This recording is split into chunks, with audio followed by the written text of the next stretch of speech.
You ever notice how some skills just seem to command this disproportionate value? It's not about luck, and it's definitely not just about working harder. It's about understanding hidden market forces. So in this explainer, we're going to decode one of the most powerful of these forces, the leverage signal. You know, we're all taught a pretty simple story about income. You put in the work, you get paid. But that is a dangerously incomplete picture. The real story, the one that explains the huge differences in wealth, is right here. On one side, you have the linear trap. 1 unit of effort gets you 1 unit of output. Simple.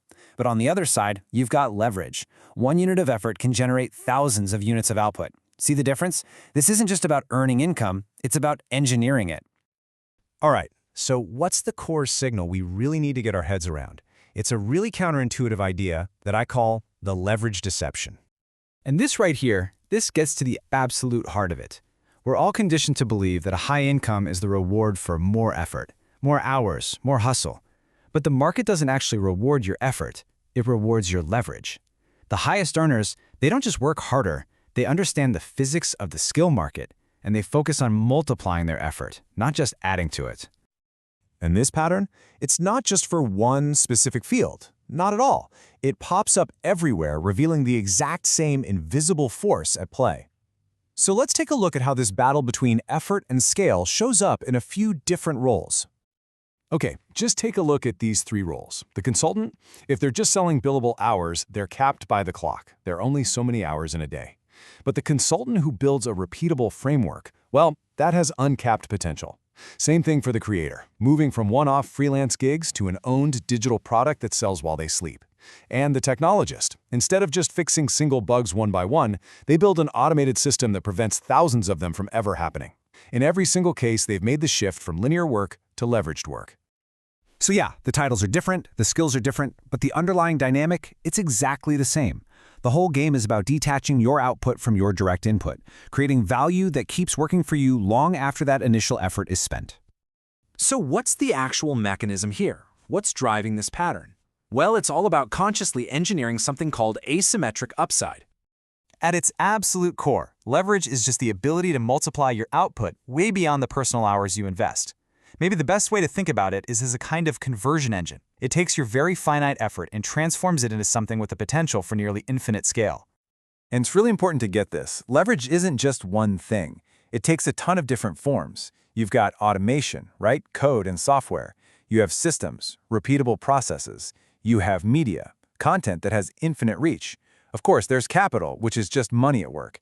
And then there's a really interesting one, a less obvious one, decision architecture. Think about that. Creating frameworks that help other people make better decisions. You're basically scaling your own judgment across a whole team or even a whole company.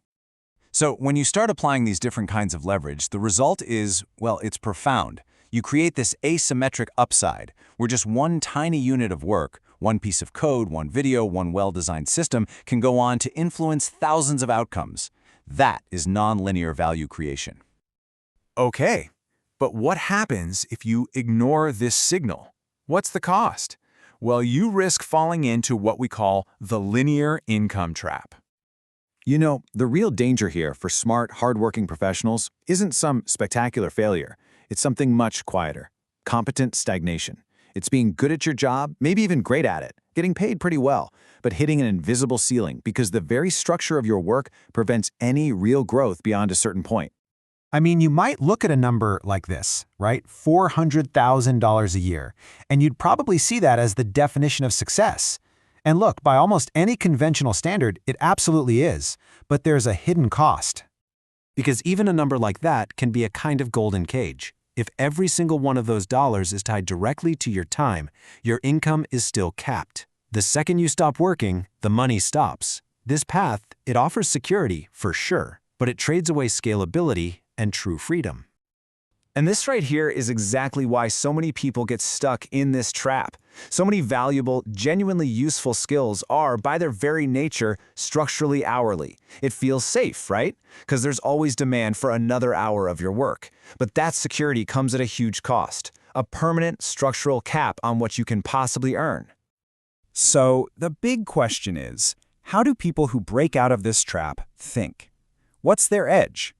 It really all comes down to one thing: thinking in multipliers. And let's be super clear about this. This isn't about productivity hacks. It's not a list of morning routines you can just copy. The real edge is a deep, fundamental shift in perception. It's about changing the very lens through which you see your skills, your work, and your opportunities. So what does that shift actually look like? Well, instead of just seeing a skill, you start seeing the potential for a system. You stop asking, okay, what's my next task? And you start asking, how does this scale? Your focus moves from counting input hours to hunting for output multipliers. You start designing everything you do for repeatability so its value can be captured and used again and again, not just performed once and forgotten. All right, let's make this really practical. Let's turn this whole framework into a diagnostic for you. I've got 3 sharp questions for you to ask yourself about your own work. Okay, first question, and you got to be honest with yourself here. When you go on vacation, does your ability to create value and income grind to a complete halt? If the answer is yes, then your primary skill is fundamentally tied to your time. And that's the first major sign that you might be in that linear trap. Second question, let's get tactical. Look at the skills you have right now. What is the single biggest multiplier, code, media, or a system that you could apply to what you already do? Could you turn a manual process into a simple, repeatable system? Could you capture your expertise in a piece of media? Could you build even a small piece of code to automate a task you do over and over? The goal here is just to identify your single most powerful lever. And finally, this might be the most important question of them all, because it reframes your entire professional journey.